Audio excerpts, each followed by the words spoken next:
And Gadigal people of the Eora Nation. As I look around here, I'm pretty impressed to see some of the organisations I was involved with in my earlier life. The New South Wales Teachers Federation, the National Tertiary Education Union, and a number of others here. I'm also very impressed with some of the signs, and I look over there and I say, it says, what sort of man focuses on those who could least afford them, cuts on those who could least afford them. And I would like to say it's not just one man. If it was just one man, I think that would be easy. But we're actually dealing with a whole institution of people who do not believe in a fair go. In 2013, a book was published by the Human Rights Commission under the auspices of our Human Rights and Age Commissioner, Susan Ryan, one of our first women ministers for education. This book was published last year. It is already partially obsolete because the government is actually doing everything it can to undermine the rights of older people in Australia. I was asked to come here today because in 2007 I became a pensioner, and I was also then given the title of carer as I received a carer's pension. I've actually always been a carer in education in my family, but in 1999 my husband had a very severe stroke. We were living at that stage in central New South Wales, and he had the stroke, we think about 8 o'clock in the morning. I was working in Sydney and didn't find him till 9:30 at night. What followed for the next 6 months was a nightmare, and I wouldn't wish it on my worst enemy. He was 2.5 months in a coma and another 3.5 in rehab, and I took him home to the farm, unable to walk or talk. My only alternative was to find, as one of the doctors said, a nice nursing home. He was 58 years of age, and that was not an alternative for me. But what it did mean was that I had to give up paid employment.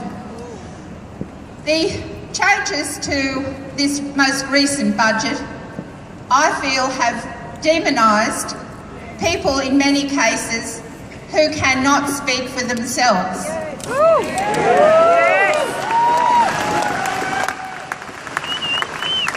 I'm not someone who normally gets up like this. I'm more inclined to work behind the scenes, and I'm more inclined to be working with students and on a one-to-one basis. But I have been so incensed by the way in which older Australians have been demonised, how carers have been completely disregarded and taken for granted. And I believe it is time for all of us to say, enough is enough, Tony.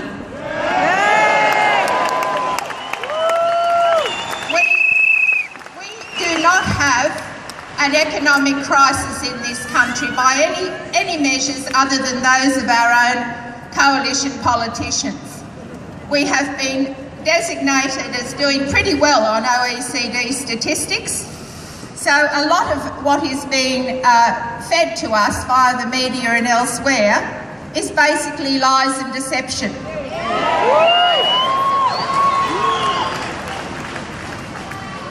What has happened to me in the last almost 15 years has been an incredible learning experience.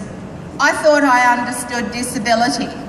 I thought I understood how people at the lower end of the socio-economic scale fared, but I didn't, and I never expected to be one of them.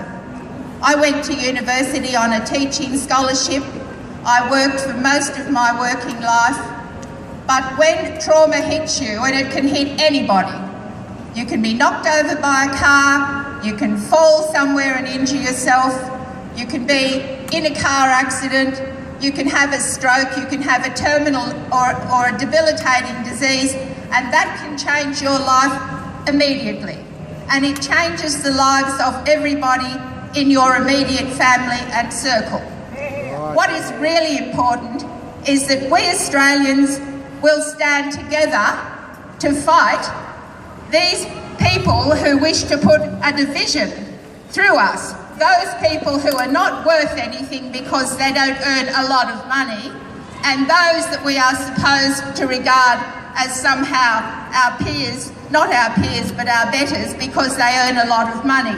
Now I'm sorry, but where I come from, every human being counts and every human being is worth something.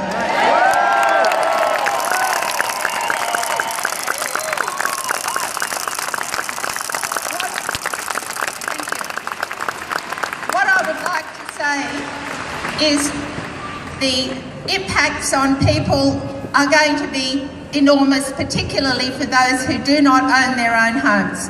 And affordable housing in Sydney is now, as we all know, becoming very, very difficult. It impacts older people because, as it also impacts the young, because by the time they have paid their rent, they have very little left for nutritious food, for health, for pharmaceuticals, for any of the things that can give them anything like a decent quality of life. This is not acceptable. We cannot allow people to fall through the cracks and end up on the streets of this great city.